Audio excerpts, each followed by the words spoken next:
आज हम हारित का जो धर्मसूत्र है, हारित धर्मसूत्र, उसके विषय में सामान्य जानकारी प्राप्त करेंगे कि जो हारित नामक जो धर्मसूत्रकार हैं उन्होंने हारित धर्मसूत्र की रचना की।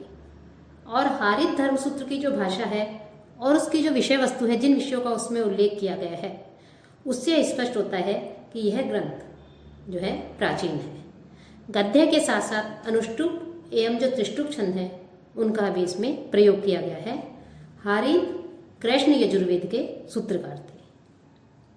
हारित धर्मसूत्र में कश्मीरी शब्द जो कफेल्ला है उसका भी उल्लेख मिलता है। इससे यह स्पष्ट होता है कि हारित जो है वो कश्मीरी थे, अर्थात उनको कश्मीरी भी कहा जा सकता है। और जो इनका जो धर्मशास्त्र है, यह जो है इस धर्मशास्त्र को गौतम और जो अन्य धर्मसूत्रकार हुए हैं उन धर्मसूत्रकारों के साथ ही गिना जाता है।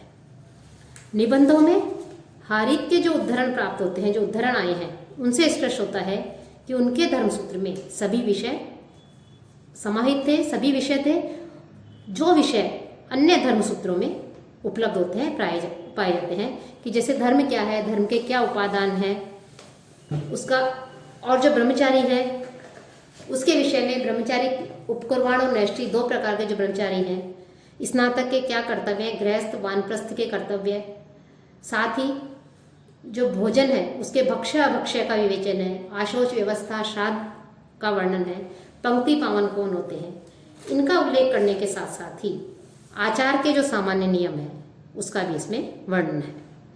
साथ ही जो पंच महायज्ञ बताए गए हैं उनका वर्णन है, वेदाध्ययन की क्या विधि है, इसके उल्लेख के साथ साथ राजधर्म का भी इसमें वर्णन किया गया है कि शासन किस प्रकार से चलाया जाए, न्याय किस प्रकार से किया जाए, न्यायालय की क्या पद्धति है, व्यवहारों की किस प्रकार से वर्णन उसमें व्यवहार किया जाता है उसका वर्णन है, पति पत्नी के कर्तव्य, अनेक प्रकार के पाप कर्म और उनके लिए प्रायश्चित जो है उसका भी इसमें उल्लेख मिलता है, और मार्जन स्तुति का भी उल्लेख मिलता है।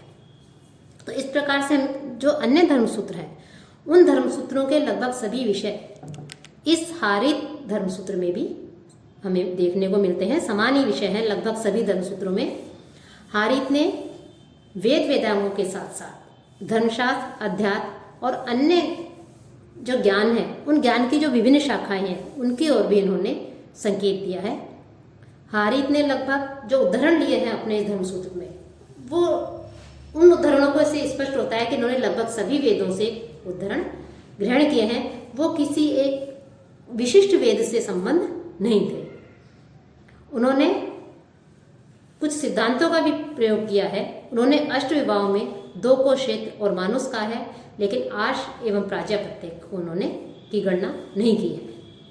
साथ ही हारित ने 2 प्रकार की स्त्रियों की चर्चा की है, ब्रह्मवादिनी एवं सद्योवतु, जिनमें पहले प्रकार की जो नारियां होती हैं, जो ब्रह्मवादिनी जो स्त्रियां होती हैं, उनको उपनयन संस्कार करने का अधिकार है, कराने का।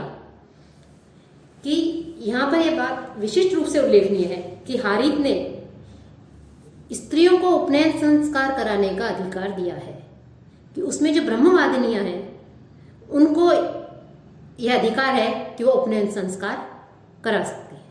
वे अग्निहोम भी करा सकती हैं, करने सकती हैं, और वेदाध्ययन करने की अधिकारिणी भी हैं।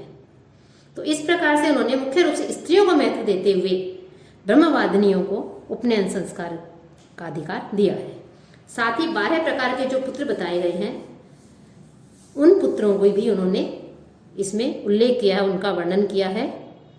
और इनका जो यह ग्रंथ है, इस ग्रंथ में उन्होंने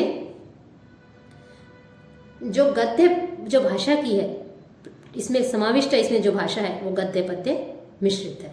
तो गद्य पद्य मिश्रित भाषा में इन्होंने इसका वर्णन किया है।